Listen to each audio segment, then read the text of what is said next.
There's not much to do when all I can is thinking about you.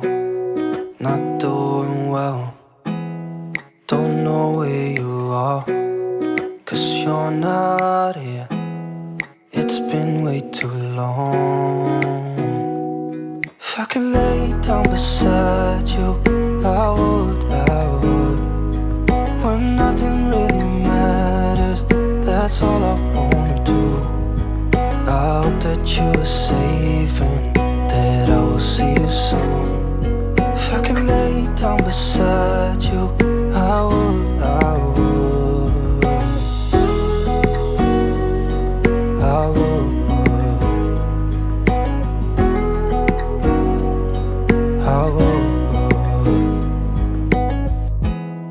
We talk on the phone every night.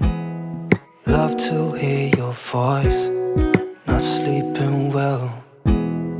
And I know that you're right, but you should know it. You've been gone for way too long now. If I could lay down beside you, I would. When nothing really matters. Assalamualaikum warahmatullahi wabarakatuh. Sebelum kami menjelaskan lebih lanjut mengenai tunarungu, pertama-tama kami akan menjelaskan mengenai pengertian tunarungu. Baik. Pengertian tunarungu, anak tunarungu merupakan anak yang mempunyai gangguan pada pendengarannya, sehingga mereka tidak dapat mendengar bunyi dengan sempurna atau bahkan tidak dapat mendengar sama sekali. Akan tetapi, dipercayai bahwa tidak ada satupun manusia yang tidak bisa mendengar sama sekali. Walaupun sangat sedikit, masih ada sisa-sisa pendengaran yang masih bisa dioptimalkan pada anak tunarungu tersebut. Tunarungu ini dapat dikategorikan menjadi dua, yaitu tuli dan kurang dengar. Yang tuli ini seorang kehilangan seluruh pendengarannya, kalau yang kurang dengar itu seorang kehilangan sebagian pendengarannya. Hal ini dapat menyebabkan pendengarannya tidak memiliki nilai fungsional di dalam kehidupan sehari-hari. Akan tetapi dapat dibantu dengan alat bantu dengar dan juga memerlukan pelayanan pendidikan yang khusus.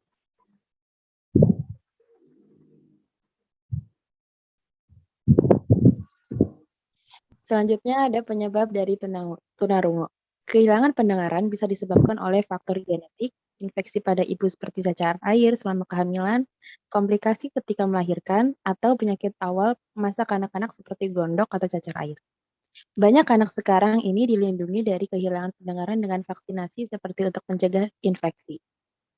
Nah, sebab-sebab kelainan pendengaran atau tunarungu juga dapat terjadi sebelum anak dilahirkan atau sesudah anak dilahirkan.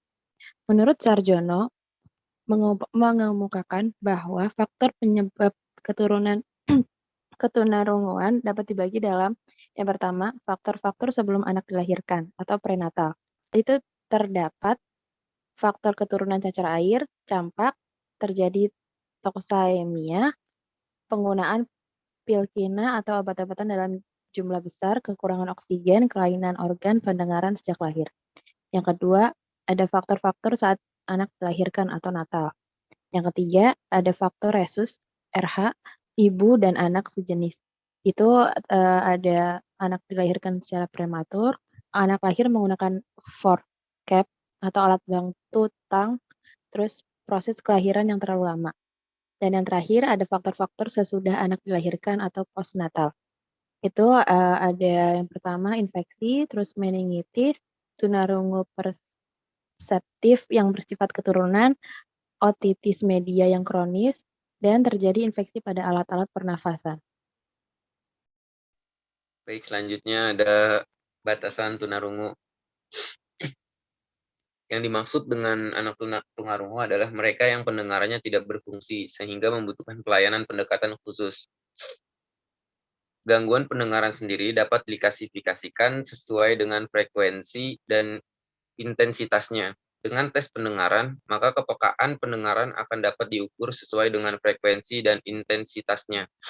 Menurut Mores, definisi ketunarunguan adalah kondisi di mana individu tidak mampu mendengar, dan hal ini tampak dalam wicara atau bunyi-bunyian lain. baik dalam derajat frekuensi dan intensitasnya. Batasan lain berdasarkan saat mulanya terjadi ketulian. Prelingual deafness merupakan kondisi seorang di mana ketulian sudah ada sejak lahir atau terjadi sebelum dimulainya perkembangan bicara dan bahasa. Batasan yang bersifat kuantitatif secara khusus menunjuk pada gangguan pendengaran sesuai dengan hilangnya pendengaran yang dapat diukur dengan alat audiometri. Audiometri merupakan alat yang dapat mengukur seberapa jauh seseorang bisa mendengar atau seberapa besar hilangnya pendengaran dan ditunjukkan dalam situasi disable atau DB. Nah, yang pertama itu kelompok 1 hilangnya pendengaran yang ringan. Itu 20-30 disable. Kelompok 2 hilangnya pendengaran yang marginal. 30-40 disable. Kelompok 3 hilangnya pendengaran yang sedang. 40-60 disable. Kelompok 4 hilangnya pendengaran yang berat. 60-75 disable. Nah, kelompok 5 hilangnya pendengaran yang parah. 75 disable sampai seterusnya. Nah, jika definisi di atas kelompok 1, 2, dan 3 tergolong sulit mendengar, sedangkan kelompok 4 dan 5 tergolong tuli. Nah, gangguan pendengaran juga seringkali dibagi sesuai dengan letak kerusakan organ pendengaran. Misalnya, apakah hilangnya pendengaran merupakan ketulian yang bersifat konduktif atau ketulian yang merupakan kerusakan sensori neural. Ketulian yang bersifat konduktif masih dapat dibantu dengan alat bantu dengar. Nah, sedangkan kerusakan sensori neural biasanya disebabkan oleh kerusakan telinga bagian dalam atau pada syaraf pendengaran yang berfungsi menyampaikan rangsang ke otak. Jadi kalau kerusakan sensori neural tidak dapat diperbaiki secara medis. Next. Sekarang dampak tunarungu. Dampak tunarungu terhadap 3 aspek. Yang pertama ada aspek kognitif. Menurut Ford menyimpulkan bahwa definisi bahasa tidak merintangi orang tunarungu untuk berpikir secara normal. Karena bila dia mengontrol pengaruh bahasa terhadap sejumlah besar tugas kognitif, ditemukannya bahwa kinerja subjek tunarungu sedikit sekali perbedaannya dengan sebayanya yang non-tunarungu. Selanjutnya, aspek emosi. Kekurangan akan pemahaman bahasa lisan atau tulisan seringkali menyebabkan anak tunarungu menafsirkan sesuatu secara negatif atau salah. Dan ini seringkali menjadi tekanan bagi emosinya.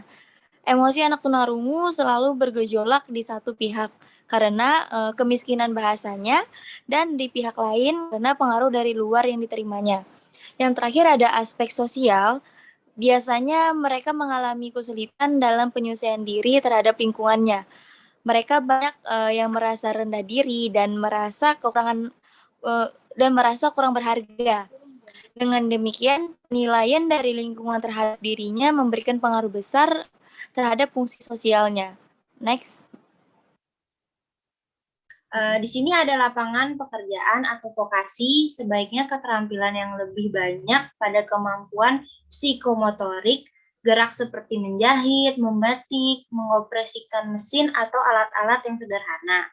Bermacam-macam keterampilan yang dapat diajarkan, diantaranya itu keterampilan ukir, kayu, lalu keterampilan membatik, memasak, desainer, fotografi atau seperti fotografer maupun komputer, pertanian, dan kerajinan kulit. Adapun pekerjaan bagi tunarungu seperti penjual atau berdagang, lalu menjahit atau penjahit, editor video, atau admin media sosial. Next. Terima kasih atas perhatiannya. Kurang lebih mohon maaf. Wassalamualaikum warahmatullahi wabarakatuh. That's all I want.